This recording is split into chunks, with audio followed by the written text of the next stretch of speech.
Hello, and welcome to Anxious at Bedtime. We are your co-hosts. My name is Monica. That is Cash. Do you have anything new to talk about? No, I don't. I know it's been a while, but I don't recall anything that I would have wanted to speak Oh, about, honestly. yeah, me No. either. It was too long of a break, but it was a really a nice break. It was neat. I missed recording, but we celebrated your birthday. We did. I turned 80. No, Oh, no, you did not. But in honor of your birthday, comes this story because it was we kind of did a whole coastal thing, like coastal theme. that's true. Yeah, and the story goes along with that. Okay. Mhm. Well, let's hear about it. Okay. Did you know that locals along the Oregon coast warn young couples not to park on the old stretch of Highway 101 at night? Yes, I tell everybody that all Do the you? time. Yeah, Why? because I just don't like those fucking people to do that. That is so rude. Not really. Okay. That's not true.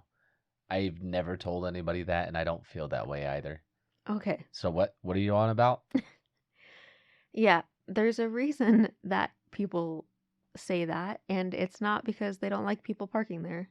Okay. It's also not because of the cliffs or the dense fog. It's because of what happened to Ryan and Marissa. Was it a siren? No. Oh. It was early summer, a couple decades ago. They were high school sweethearts from Cannon Beach. One Friday night, they went on a date and watched a movie in Seaside that ended pretty late. What was late a couple decades ago, like 8 p.m.? You have Wait, to get I me was fucking home. alive a couple No, I was alive a couple decades ago. It was not 8 p.m. Fuck, I just made myself feel extra old. Yeah, let's moving on. So they went on this date, and afterwards, they decided to take their time heading home. It was one of those foggy Oregon nights when the mist hangs low enough that your headlights feel useless. Been there, player. So they pulled over into an overlook where they could park and listen to the waves from below. Been there too, player. Yeah. The area was kind of a low-key lover's lane. Who knows? The man doesn't kiss and tell. I do. I don't know what they're talking about specifically though, so I can't really, Yeah, can't really speak on it. it's kind of hard to find the exact area, but we'll talk about it. I'll be there tomorrow. So they pulled off into the gravel turnout. The fog was rolling in, and they kept the windows cracked so that they could smell the salty air. They'd been sitting there a while when the truck suddenly thumped from the back, Thump. like something landed in the bed. Jeepers creepers, I swear. Not as bad as that. Oh.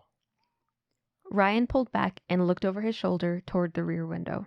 It was probably a raccoon, he said, trying to sound casual. But raccoons don't shake a truck. They sure do. Maybe if they're in a pack. No, just one really fast from a high. Yeah, no, it'll shake it. Maybe not hella If it hard, jumps but out of the yeah. tree, like a parachuting beaver.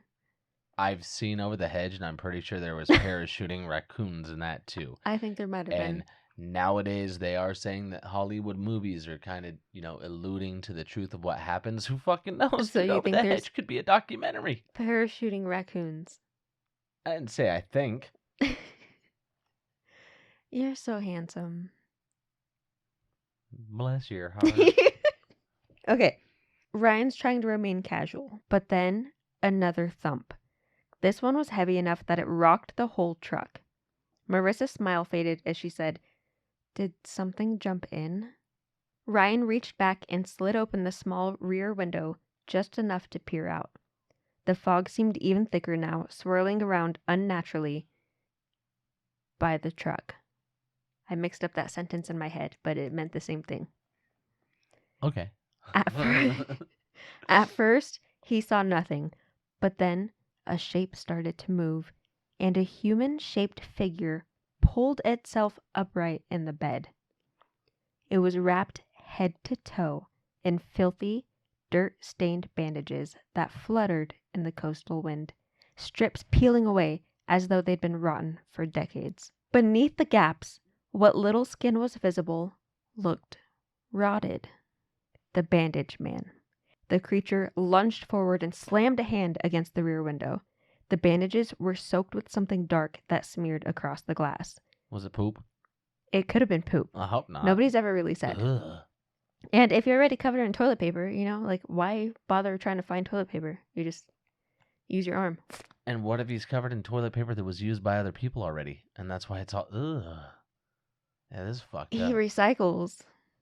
No, I mean, like, the shit's already on him. Yeah, He's he's not a even recycling pooping. man, though. He covers himself in dirty toilet paper. Are you assuming this dude's still pooping? Oh, you're just talking about he's at least not using new toilet paper? Yeah, to wrap himself.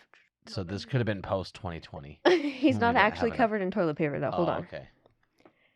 Where are we? Oh, he smacked the glass and smeared poop across it. It was poop. I knew it. The truck shook again under the weight of him climbing closer to the cab. Ryan didn't say a word. He just started the truck and hit the gas so fast the tires spit gravel. They barreled down the cliffside road, fog whipping past them, and the whole time they could hear him back there, clawing, crawling, dragging his body across the truck bed toward them. That's when you hit the brakes and they fly. Maybe. Yeah. Yeah, that's what you're supposed to do, and then you not a bad again plan. and they fly backwards, Yeah. Try to shake them the fuck out of your bed. Come on. Remember that just in case. I'm never gonna forget. But Ryan and Marissa didn't dare look back. Just as they reached the first street light near town, the weight in the back of the truck suddenly lifted. When Ryan finally pulled over at a gas station, shaking so hard he could barely hold the wheel, he forced himself to look. The truck bed was empty. No man, no footprints, no dents. Just a single strip of wet bandage caught on the tailgate. They drove home in silence. Ryan and Marissa broke up not long after. Some say it was because they couldn't look at each other without remembering that night. But here's the part you need to remember. People who've seen the Bandage Man say he doesn't just sit for the ride. He tries to get inside.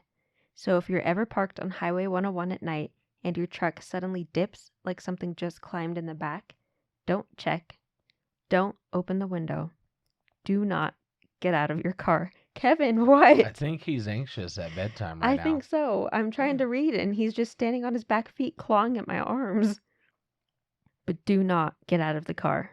Just drive. Because if he makes it into the cab, the legend doesn't say what happens next. Wow. So people are just gatekeeping if it's really poop and what it really, like, what's really going. That's fucked up, dude. Yeah. Yeah, it might actually be poop. Well, okay, we'll get there. Hold on. You best believe that it, like any of those times that we parked on the side of the 101, if something landed near the vehicle and was flinging poop, wiping poop on, yeah, we're fucking telling everybody. We are alerting Yeah. everywhere. Like, careful of fucking Cannon Beach.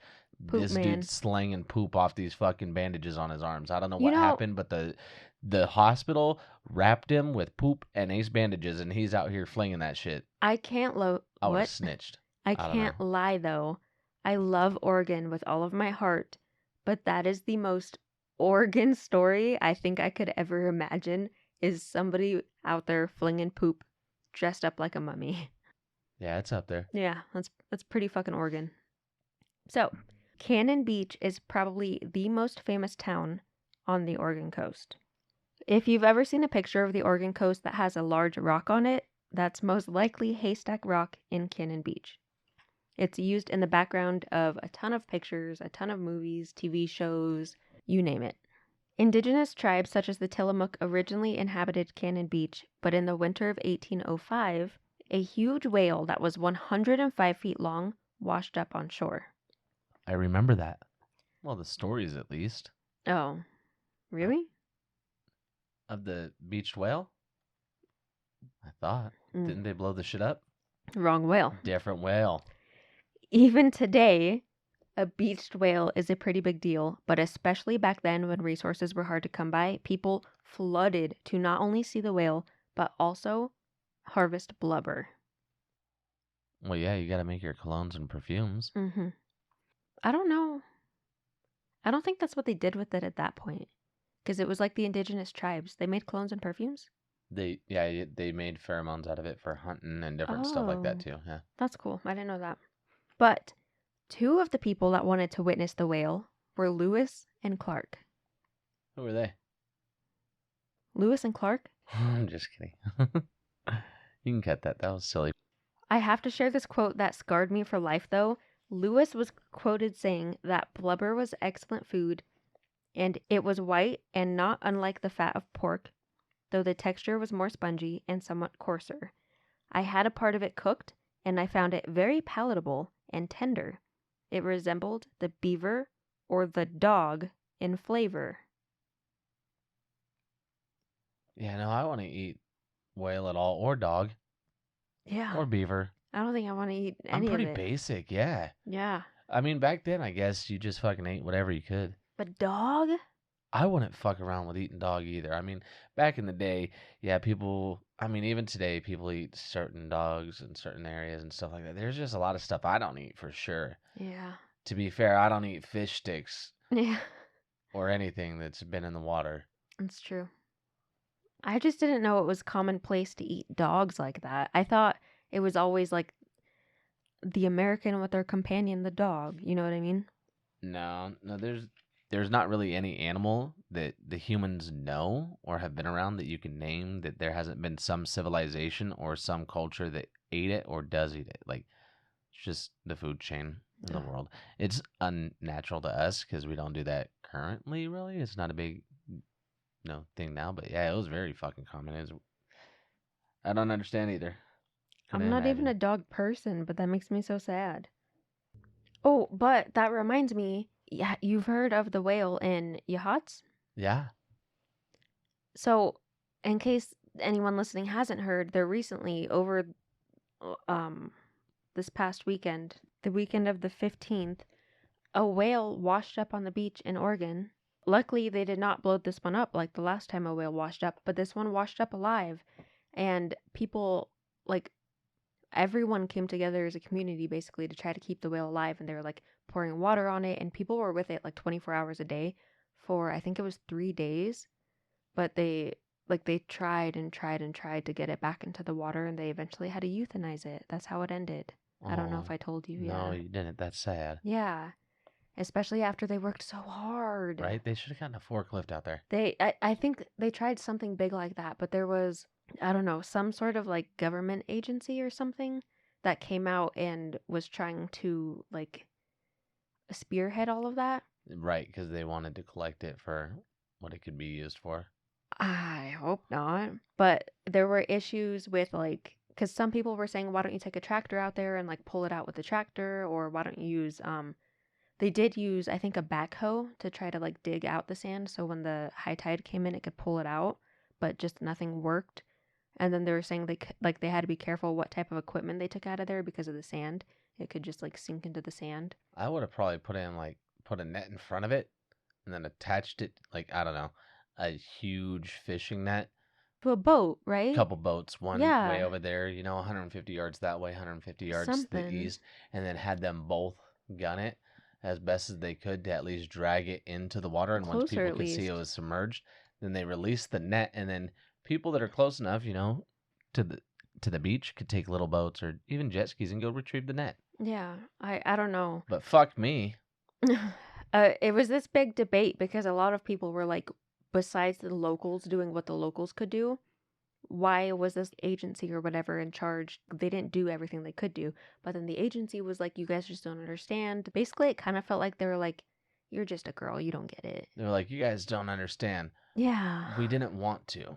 I We got hope, told not to. I honestly hope that's not it. And it really is just something that we common folk don't understand. I won't. I don't know though. I won't. I mean, so there's a Protect the Whales Act, right? Like everyone Yeah. that went into effect years and years and years ago. So I don't understand why they couldn't just. I'm not even that smart. That was a pretty quick idea. You It just. was like 2 right off the bat. I know. I'm just saying, like, you fucking just try to get that thing out. I feel like the agency definitely could have somebody in Oregon, as far as the government could have stepped in and done a little bit more Right. to try and, especially if this has happened in your past. I don't know, Oregon, at least twice. Yeah, because there was for sure the one in the 1800s, and then the one where they blew it up, which I know was pretty recent. My science teacher in high school, actually. I think that was like 2005 or some Yeah, shit. I think he went to it or went to the aftermath or something. So, So it I mean, was, at least they didn't do that. You're right. So yeah. kudos, Oregon. You're learning. Just leave it there, and then I bet they don't even push it back in the water. What, are they showing what they did with it? Yeah, so I saw one post. I haven't seen any more, so this isn't 100%, but I'm pretty sure they did allow the local tribes to harvest it. At least they did that, and it Yeah. wasn't just going. Hopefully, whoever actually got it says something about them actually getting it. Otherwise, I'm a conspiracy theorist, dude. I'm gonna say that somebody took it, you know, that didn't give back to the community. It went to somewhere that did not give directly back to that community. That's what I'm gonna say until somebody says, "No, we really got it, man." That's fair. Yeah, I'm gonna Especially because it washed up because it got caught in crab netting. Yeah. I'm, Yeah. I'm gonna guess they, took that and they're like, "We'll cut it up and sort it out for you guys. Don't worry." I hope not. I hope it at least something good came out of it. That'd be pretty cool, yeah. Yeah. But especially because it was like a baby. Yeah, it was a very small one. Yeah, And it that was might be why they actually gave it away, though. They're like, it's not big enough to do anything for us. Maybe. Rude asses. But back to Cannon Beach. This coastal town does have a history pretty steeped in paranormal lore. Just 90 minutes outside of Portland, even the town's current name comes from an unusual source. A shark. Oh, you should have given me an opportunity. What were you going to say? The side of a boat. Oh, no. A cannon. Well. Boom! What's up, dog? Well, moving on. Okay. On May 17th, 1821, the USS Shark was launched into the sea. The schooner was actually a really big part of history. So I geeked out a little bit learning about this. It aided in suppressing the slave trade in the West Indies. Okay. And at one point, it was even docked on the coast of Africa solely to make sure that people who were rescued from slave ships were able to settle down in Liberia. Okay. Yeah. It was used to fight pirates. So was I. The USS Shark and its captain were integral parts of the United States gaining possession of Key West, Florida. Eventually, the ship went on a voyage up to the Columbia River to basically just explore. Unfortunately for the USS Shark, that means the path was not super well known and the river had changed in some parts, which meant the charts that they were using weren't completely accurate anymore. And she hit a shoal and sank. Yeah, it probably wouldn't be accurate because that ship had to sail all the way from fucking Key West, Florida. No, so it bounced around and like had all these different jobs, and then towards the end, it was given this job in the Columbia. Yeah, like the Columbia River. Yeah, and first it like went to Hawaii for repairs, and then it went to Columbia. Yeah, so still that's a lot of fucking sailing. But it did get repairs along the way. She got repaired a lot. Believable. That's a lot to sail back then. She was a very busy boat. Oh yeah. But I didn't know that the Columbia. Oh, I don't remember the exact name for it, but it's basically called like the ship graveyard or something like that, because I guess it's very common for ships to just get stuck there in modern times. Yeah. Yeah, I didn't know that. Yeah, if I was given the option of, being a captain of a ship, and they asked me what kind of water I wanted to sail, it would just be strictly ocean. I wouldn't want to go in any fucking rivers because those can be eroded by water flow from the ocean. Yeah, but you have to go into the rivers to dock, don't you?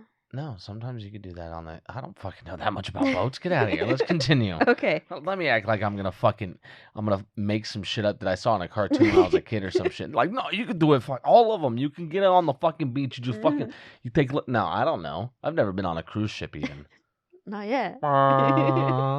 Anyway, so the USS Shark, she crashes, okay? She sank, I heard. Yeah, she sank. She sank? There was no saving the ship, but the entire crew did survive. That's wild. Yeah, I think because they were just at the river, not in the middle of the sea, potentially. Maybe, or it was an insurance fraud, but... You've got your tinfoil hat on tonight, okay. However, a cannon from that shipwreck washed ashore. 2 more eventually washed ashore, and you can go see those ones on display at the Columbia River Maritime Museum in Astoria. And according to cannonbeach.org, you can view the first one at the Cannon Beach History Center and Museum, and it's the first one that Cannon Beach was named after. So a cannon that fell off of that shipwreck and washed up on the beach. Cannon Beach. So, again, I was correct. You were correct. I just wanted to tell the story. No, absolutely. I love that you told the story, and you should have told the story. It was part of our episode.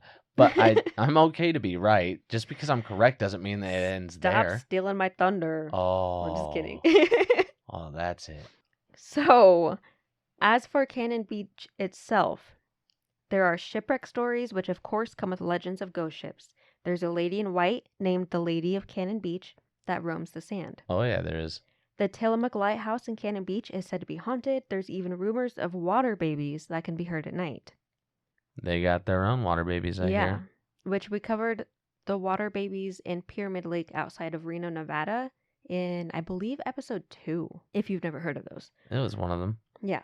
But there's such a deep paranormal bubble around Cannon Beach, and someday I'll do an episode on all of it, just Cannon Beach as a whole. But today I want to focus on one piece of legend, the Bandage Man of Cannon Beach.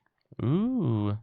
Also, side note, I love how possessive they are of their legends, because it's not just like the lady in white or whatever, it's the lady of Cannon Beach, the Bandage Man of Cannon Beach. They're possessive. Yeah, they're like, damn straight, that's ours. I like it. Okay, the Bandage Man first started making appearances in the 1950s, and like any good urban legend, there are quite a few stories as to how he ended up haunting this town. The first and seemingly most popular is that during World War II, labor workers were hard to find, so the people that were able to work in sawmills had to put in long hours. Yeah. Yeah. Been there, player. And they also had to do the work of multiple people and work quickly. Sometimes that meant taking shortcuts when it came to safety regulations. And something worth noting is that OSHA was not created until 1971. Now, from the brief bit that I know of Cannon Beach and from what I saw in my research, it doesn't seem that Cannon Beach itself was ever a logging community. So I think that maybe there was a sawmill outside of town or in a nearby town, which Oregon was heavily involved in logging in the 1900s. So that tracks. But anyway, there is this logger who one day fell into a piece of equipment and got basically chopped up. It was pretty bad, and they weren't sure if he would survive. The ambulance came, they picked him up, and they immediately started to work on him to get the bleeding to stop with what resources they had in the van. That unfortunately consisted mostly of wrapping his wounds in gauze, but remember, he was really torn up. So he was covered head to toe in bandages. That sounds like somebody else I know. This guy that was in the story I heard earlier today. Oh. Yeah, not toilet paper, bandages. Oh. Before the ambulance could reach town, they got caught in a rock slide, which destroyed the vehicle. When rescuers came, they found the emergency workers, but the man they were trying to save was missing without a trace. They had no idea where he could have gone, but with how bad his injuries were, they knew there was no way that he could survive for long if he survived the accident at all. Other versions say he was a firefighter that was injured from a fire. Some say he was an electrician, but they all end pretty much the same way. He died? No. He ends up in the back of an ambulance covered in bandages. Ambulance crashes. He goes missing. So he's just alive forever? Kind of. Huh. That part's a little unclear. Shortly after the accident, people started reporting seeing him, just like the story at the beginning of the episode. There was the specific part of Highway 101 that it used to have a curve in the road, but that was eventually straightened out, and they built a new stretch of road, but they left the old part, which created a loop, so you could like take a little detour off 101 onto this old loop of 101, and it just loops back into 101, if that makes sense. I've done that about 809 or 810 times on 101. Yeah, that's everywhere there. So it's one of those little loops. He loves to scare young couples, but he doesn't discriminate. He'll go after anyone. He is, however, particularly fond of trucks and cars that have convertible roofs. Yeah, easy access. Maybe. Usually the first clue that he's nearby is the smell.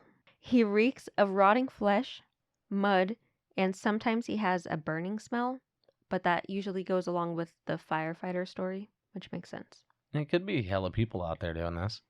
Maybe.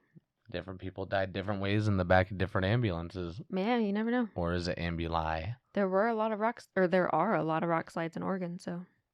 If a car is parked, he will start pounding on the windows as if he's trying to break in. He will also jump into the bed of trucks regardless of if it's parked or moving. The creepiest part to me is that according to the legend, a lot of people have had close encounters with him without even knowing it. People are said to have driven down that road or parked near it and didn't experience a single thing. But when they got back to town, they noticed bloody bandages stuck to their car. Well, that could just be pranksters. No. Or they're just not wanting to tell people that somebody stuck a bloody pad to their car. What? Yeah. That's happened. Really? Yeah. Where? College towns all over. Why? Pranks. Tampons tied to the door handle of cars. Used ones? Yes. Isn't that like illegal? Most likely, yes. Who? You want names and No, like but like, why birthdays would and shit? people do that? That's so gross. Yeah, people are fucked up and wild, but yeah, that shit happens. That's insane. Oh my gosh. I would 100% think I was about to be kidnapped if I go out to my car and there's a tampon tied to the door handle. That's terrifying. Yeah, I think it's some bruja nasty shit. They're trying to they're trying to no, like Maybe, yeah. spaghetti type magic shit. type, Yeah, yeah. no, not doing that. Which, And it's just fucking plain nasty, whether it's that or not. yeah. I have to specify Don't put no bleed shit all over none of my shit, no matter where the bleed comes from. Yeah, there was this thing on TikTok a while ago, like years ago, where women were saying that. Right now too. Really? Always. When they're on their period, they will put their blood in spaghetti and feed it to their man so that it creates like a blood tie and he never wants to leave them or something. I don't know. Has been a thing forever. You can't eat anybody's spaghetti. But anyway, back to the bandage man. Sometimes those encounters are scarier to me than full-on encounters because it's the what if. You don't know how close he was. You don't know if he could have gotten you and something caused him to change his mind. You don't know if maybe he put a tracker on you and plans on coming back. There's too many possibilities, and that's terrifying. Well, it's just a bloody piece of cloth. I don't think there's a tracker in that. Or a You can poopy. find that real fast. You don't know. He could have stuck it in your tailpipe or something. But speaking of terrifying, in case you were concerned about what the bandage man eats when he can't find a human, it's said that he survives on roadkill and small animals such as dogs. So if you got missing dogs, Yeah. just be weary if you get some, I don't know, poo-poo stains around or some toilet paper around or something like that lingering. He may have just been, sacrificial. Oh. Okay, now let's get into some theories for why this urban legend exists. First, I guess the old curve in the road that got replaced was super dangerous and there were a lot of really bad accidents on it, which is why they straightened it out. Some people think that maybe the legend was started to either warn people about the dangerous part of the road or it was an attempt to keep them off of it entirely. Yeah, I don't know. Maybe just because it's probably more so the danger because Oregon, most of the roads are 55 mile an hour. Once they started updating stuff, they kind of made things a little bit more safe, started straightening out some of the highways so that people can go a little bit faster. So I'd probably edge on that side. Yeah, that's kind of what I think too. Or there, of course, is the side that there were a lot of accidents happening there, and so people wanted to come up with a reason to explain it. But I feel like most urban legends are born out of, what's the word? Like trying to put fear into other people. Fear-mongering? Yeah, that. Yeah, people get bored. It may not be fear-mongering. People, may just be talking shit, fucking around because they're bored. Maybe. And that more so is what it starts as, and then it just spreads because people, they believe shit. There's more gullibility than anything. Yeah. Yeah. The second one is because the bandage man likes attacking young couples that are parked, some people think the legend was created to scare the youth straight. With that same thought, he likes attacking trucks and convertibles because parents in the 50s didn't want their daughters going parking with boys that had truck beds, and convertibles were just dangerous. That's very probable too. Yeah. Again, people just make up stories and it spreads like wildfire, I'm saying. Mm-hmm. The third and the funniest one to me, some people think that it was created to scare away tourists. Mm-hmm. Yeah. I don't really believe that one. Just because apparently a lot of businesses there really lean into the legend and sell Bandage Man merch. I never saw anyone while I was there. I know. I've never even heard of the Bandage Man. No, but I have seen shitty things all over the Oregon coast, so. Like poopy? Yeah. Yeah, like toilet that does. paper strewn about, but that could just be because of the wind. Yeah, you never know. And to be fair, we're not really Cannon Beach people. We're more so like the Newport side of things. That's true. But we do like Seaside, Astoria, all up there too. Yeah. It's pretty dope. A lot of the 101. Let's stop faking the funk. We like the 101. We like the 101. I just meant like we don't spend most of our time up there. We're typically more south. But yeah, I have never heard of the Bandage Man. I did. Yeah? Like What? 2 hours ago. I even asked my family and nobody Replied. No, Dicks. they replied, but nobody, like none of them have, not even Nana has heard of the Bandage Man, so I don't know.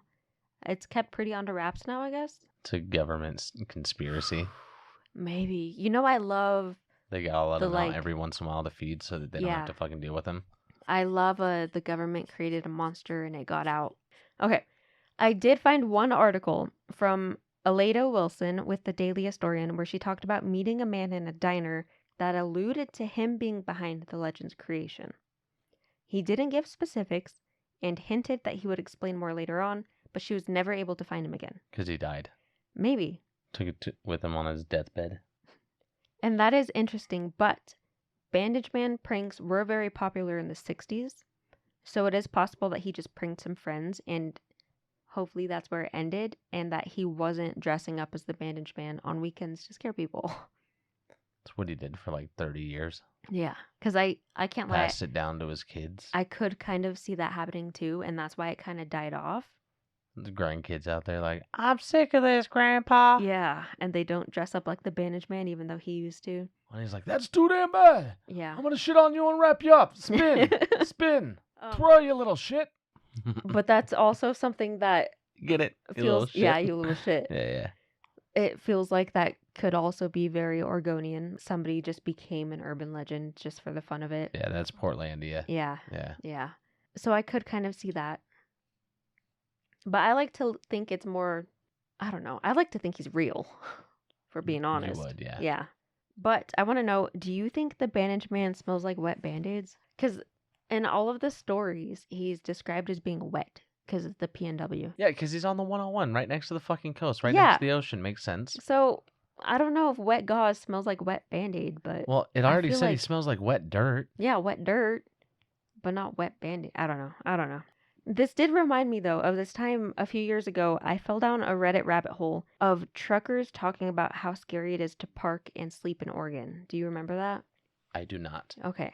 So I don't remember if any of them specifically mentioned the 101, but I do remember there's a ton of stories of people talking about how they hate having to park in Oregon, like truckers and travelers, because all this weird stuff happens and like people knocking on their windows and A lot of the time, I don't think it's the 101. no, With it's the probably truck near drivers? I-5. Yeah, because Yeah. the 101, there's not too many truck drivers on, remember? Yeah. It was like a handful of, I mean, and they probably hate it because there's narrow fucking roads. They Yeah. can't fit nowhere. Very scary. But I think it was definitely truck drivers and people traveling. And I feel like one of the stories, at least, was somebody that parked in one of the lookouts and had somebody like knocking on his window that ran off into the bushes. But like I said, I'm not 100% sure. It was very scary and it reminded me of that. So I'm going to have to see if I can find that Reddit thing again. Okay. That, my friends, is the legend of the Bandage Man, the Oregon coast's scariest hitchhiker. Allegedly. Cash, happy belated birthday.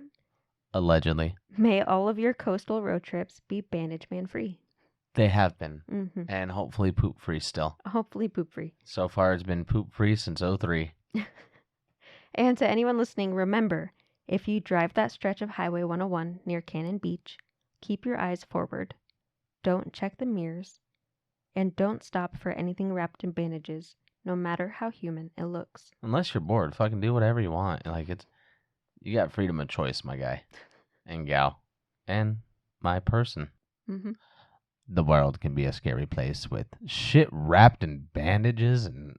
Is that an ace fucking bandage or toilet paper, my guy? Is that poop? Is it poop? It might be poop. But we're probably fine, right? We're probably fine. We're probably fine. Sleep tight.